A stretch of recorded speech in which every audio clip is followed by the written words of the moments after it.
pulang-pulang kayak gini tuh itu pas buka salahnya itu tuh ada lagi. Halo guys, yang Nggak apa-apa kok, baru 10 menitan.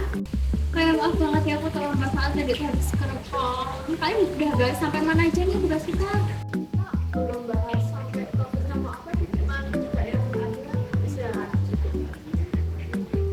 Katanya kan ini ya tugas kita kan yang sejarah lokal, kita harus juga bikin video tentang sejarah yang ada di daerah kita. Nah kira-kira nanti kita mau bikin sejarah gimana ya?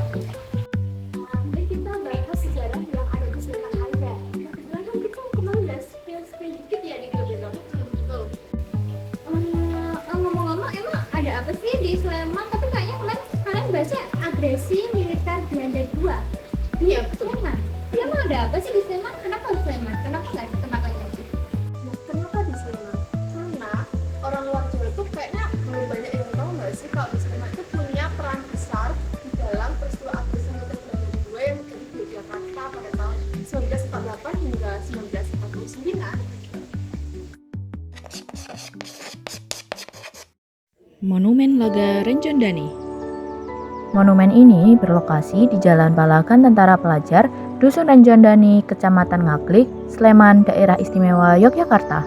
Tempat ini berdiri untuk mengenang pertempuran tentara pelajar yang berjuang mempertahankan kemerdekaan Indonesia dari serangan Belanda. Monumen ini mungkin terlihat sederhana, tapi ada sejarah yang luar biasa kuat. Monumen Renjondani berbentuk tugu dengan simbol topi baja dan bambu runcing, melambangkan keberanian tentara pelajar dan laskar rakyat. Di bagian fondasinya yang berbentuk persegi empat, tercantum nama-nama pejuang yang gugur dalam pertempuran. Pertempuran itu terjadi pada tanggal 29 Mei 1949, ketika Belanda menyerang kawasan Renjondani dan Ngaglik. Informasi penyerangan diketahui dari warga dan segera ditindak oleh tentara pelajar dari Paleton 3 Batalion 300 di bawah Komando Sersan Suwarno dan Kopral Harsono. Jadi, serangan ini sebenarnya mendadak. Tentara pelajar yang masih rata-rata sangat muda langsung bergerak cepat untuk menghadang pasukan Belanda di daerah Ngatiran. Dalam baku tembak yang sangat sengit dan tidak seimbang antara persenjataan, 8 tentara pelajar gugur. Nama para pahlawan muda ini diabadikan di monumen sebagai penghormatan. Mereka awalnya dimakamkan di sekitar tugu, lalu dipindahkan ke makam pahlawan Kusumanegara. Jadi itulah kisah dari Monumen Medan Laga Renjondani, tempat yang mungkin tidak terlalu besar tapi menyimpan sejarah yang besar tentang perjuangan bangsa Indonesia. Monumen yang selanjutnya adalah Monumen Sambilki. Salah satu dari monumen memorial untuk mengenang jasa kusuma bangsa dalam mempertahankan kemerdekaan Republik Indonesia. Monumen ini terletak di Jalan Ningrat Utara nomor 27 Meguwo, Harjo, Kecamatan Depok, Kabupaten Sleman, Daerah Istimewa Yogyakarta. Jika dilihat dari posisi yang berada di pinggir jalan, banyak sekali orang yang berlalu lalang namun tidak memperhatikan keistimewaan atau cerita di balik monumen ini. Monumen ini berbentuk tugu setinggi kurang lebih 1,5 meter yang dibangun di atas batur seluas 16 meter. Dengan tugu merupakan alas berlapis 3, relief yang tertera pada tugu merupakan lambang laskar rakyat yaitu obor yang menyala, bambu runcing dan senapan bersilang, padi dan kapas, serta dibingkai rantai yang tidak putus. Pada masa agresi militer Belanda II, dalam upaya menghambat pergerakan Belanda, dari Pangkalan Adi Sucipto, Laskar Rakyat mengadakan perlawanan di Dusun Sambilki, Maguwo Harjo. Dalam peristiwa ini, telah gugur 10 pejuang. Peristiwa ini terjadi pada tahun 1948. Monumen ini dibangun oleh Pemda Sleman untuk memperingati pertempuran yang terjadi di Dusun Sambilki tersebut. Ada pula daftar pahlawan yang telah gugur, ada BKRI Laskar, Parto Surejo, Arjo Sentono, Harjo Sentono, Karso Pawiro, Kasan Pawiro, Sadimono, Karyoloso, Basiro, Sastro Haryono. Sayangnya, papan informasi yang seharusnya ada tertera di Monumen Sambilki ini telah dicopot pemasangannya. Selain itu, untuk informasi juga yang seharusnya ada di plakat depan Monumen Sambilki ini sudah mulai luntur. Jadi informasi-informasi ataupun peristiwa yang masih berhubungan dengan Monumen Sambilegi ini masih sangat jarang yang mengetahuinya. Jadi monumen ini hanya berdiri di pinggir jalan tanpa ada yang tahu maknanya. Padahal jika dilihat dari tujuan pembangunan monumen ini adalah untuk mengenang jasa para kusuma bangsa dalam mempertahankan kemerdekaan Republik Indonesia. Namun sayang sekali tidak banyak orang yang mengetahuinya.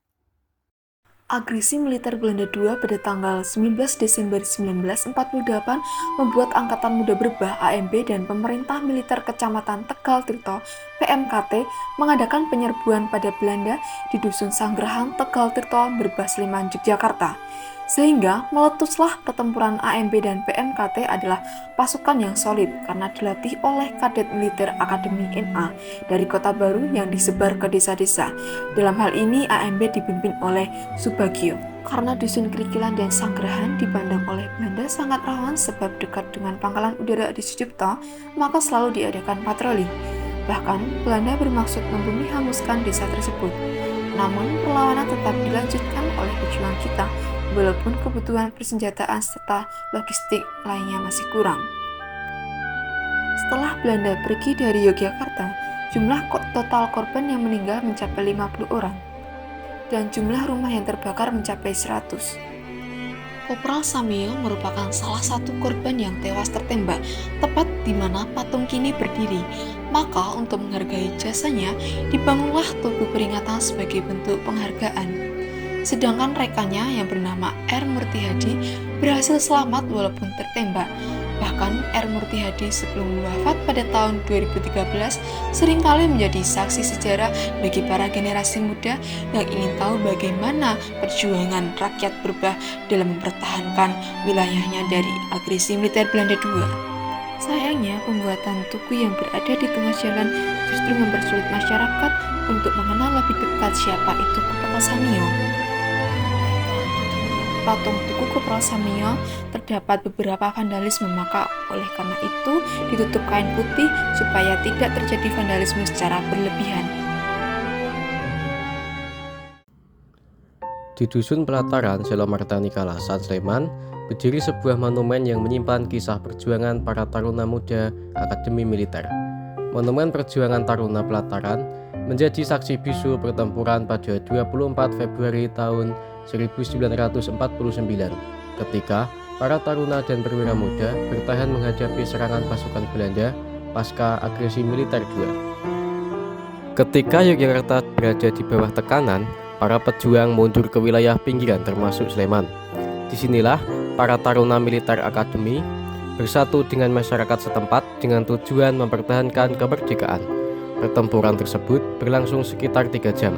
Namun cukup untuk menggugurkan 8 jiwa, 5 taruna, 2 perwira muda, dan seorang anggota tentara pelajar, disertai warga sipil yang turut menjadi korban.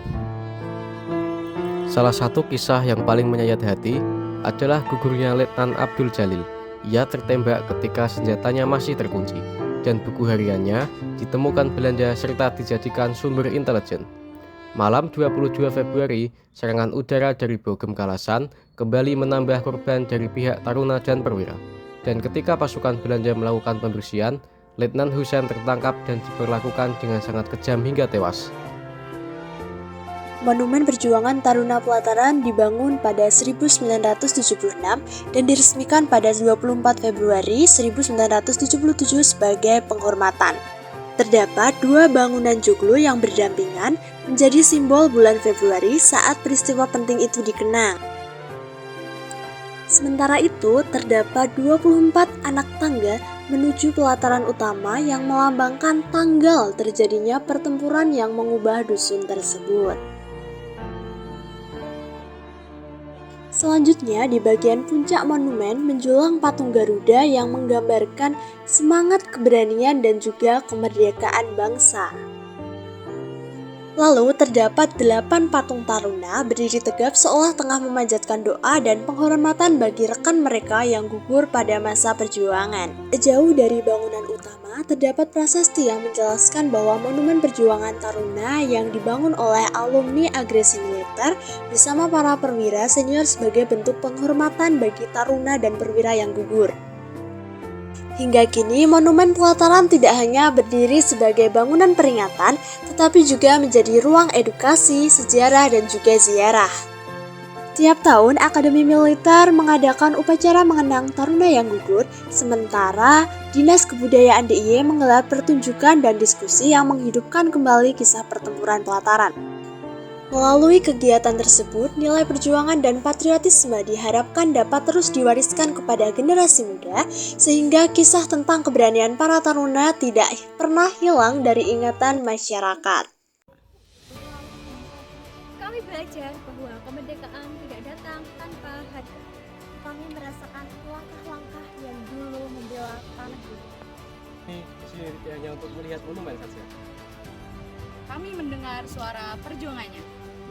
Dan mulai hari ini, kami memilih untuk mengingat